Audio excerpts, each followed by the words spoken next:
అసలు 10,000 మందికి ఒకేసారి ప్రమోషన్ ఇచ్చాం. దానికి పాపం గత ప్రభుత్వ పాలకులు చాలా బాధపడిపోయారు, చాలా డబ్బు పోయింది వాళ్ళకి.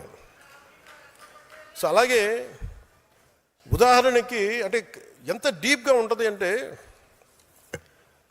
సివిల్ సప్లైస్ మినిస్టర్ మీకు ప్రజలకు కూడా తెలియజేయాలి ఇది ఈ సందర్భంగా.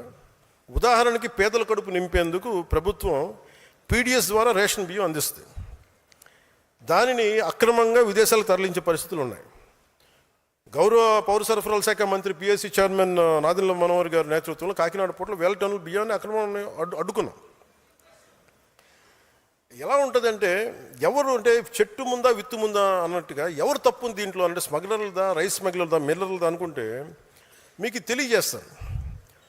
పబ్లిక్ డిస్ట్రిబ్యూషన్ సిస్టంలో మినిమం సపోర్ట్ ప్రైస్, ఒక కనీస మద్దతు ధర ఒక కేజీకి ప్రభుత్వం 24 రూపాయల పైసలకి ఇచ్చి కొంటుంది. ఎంఎస్పి కనీస మద్దతు ధర, మిల్లింగ్ ప్రైజు, దాన్ని షార్ట్ టెక్స్ట్ ప్రైస్ తోటి 46 కేజీలు అవుతుంది. అంటే government will bear ₹46 per kg before giving to ఉచితంగా ఒకళ్ళకి, ఒక బెనిఫిషియరీకి కిలో బియ్యం వల్ల 46 రూపాయలు పడుతుంది. కానీ బెనిఫిషియరీ ఏం చేస్తున్నారు, అది తనకు తినటం ఇష్టం లేక ఏది కారణాలు ఏదైనా కావచ్చు, కానీ దాన్ని 5 కేజీలు తన కోటాన్ని 14-20 రూపాయలు తనకు ఉట్టినే వచ్చిన బియ్యం 14-20 రూపాయలు చొప్పున ఇచ్చేస్తాడు 5 కేజీలకి. అది 100 రూపాయలు రావచ్చు, లేదంటే 70 రూపాయలు రావచ్చు. ఎంత అంటావు? ఏమో నీకు బాగా తెలిసి ఉంటావు, నీకు అర్థమవుతుంది కదా. సో బెనిఫిషియరీకి 14 వచ్చింది, స్మాల్ లెవెల్ బ్రోకర్కి, రేషన్ షాప్ డీలర్కి దాని మీద ఇంకో 16 రూపాయలు, 25 రూపాయలతో 2 రూపాయలు, 5 రూపాయలు అదనంగా వేసుకొని అమ్మేస్తాడు. చెప్తున్నా 2,000 రూపాయలు, 5,000 రూపాయలు, నేను అథారిటేటివ్ గవర్నమెంట్ ఇన్ఫర్మేషన్ చెప్తున్నాను. 2,000 రూపాయలు, 5,000 రూపాయలు మెట్రిక్ టన్నుకి వాళ్ళు సంపాదిస్తారు. ఇంకా చెప్పని రాని మీడియం లెవెల్ బ్రోకర్స్ 20 నుంచి 27 రూపాయలు కేజీకి వాళ్ళు చేస్తారు, 10 రూపాయలకి అమ్మిన దాన్ని. అది మెట్రిక్ టన్నుకి 28,000 నుంచి 33,000కి వీళ్ళు వ్యాన్ ద్వారా, చిన్న ట్రక్ ద్వారా సెల్ చేస్తారు. వ్యాన్లో 3 నుంచి 5 మెట్రిక్ టన్నులు ఉంటుంది. ఇప్పుడు మీరు చెప్పిన బిగ్ ట్రేడర్స్ వీళ్ళందరూ కలిసి ఒక లారీకి 25 మెట్రిక్ టన్నులు అనుకుంటే 2.5 నుంచి 3.5 లక్షలు తీసుకుంటారు. 250 మెట్రిక్ టన్నులు దీనికి. ఎండ్ యూజ్ ఎట్లా వెళ్ళిపోతుంటే rice millers, fish feed, poultry industries, mixing with commercial rice, export markets including foreign trade, beverage industries.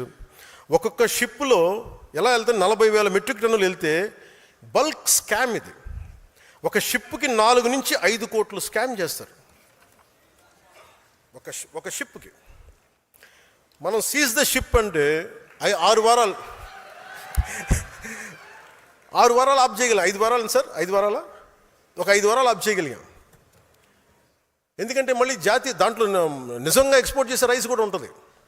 అంటే ఇంత కష్టంగా ఉంది, కానీ రాజీ లేకుండా పోరాటం చేస్తాం. మరి ఇలాంటి దానికి ఏం చేయాలి అంటే ఫండమెంటల్ పాలసీ మార్చాలి.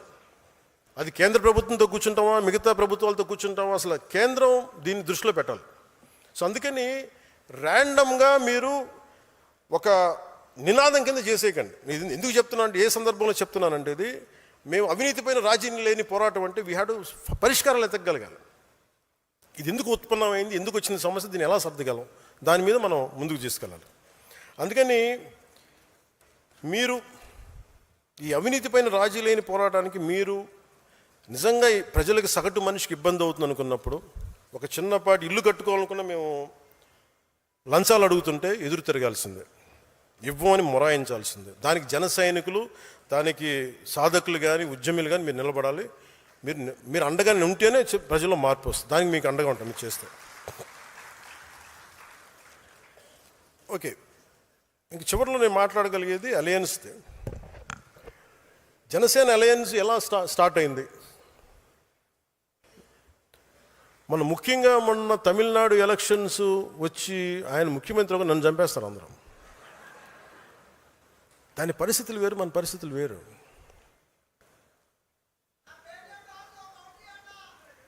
ఏంటంట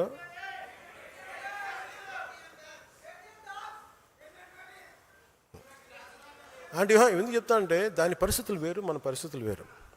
మనం అలా రాలా. నేను ఒక పార్టీని ప్రజలకి మార్పు తీసుకురావాలన్న దాంట్లో వచ్చాను. నేను గద్దర్ గారిని చూసాను దగ్గరుండి, నక్సలిజంని చూసాం, ఒక ఆశయాన్ని నమ్మి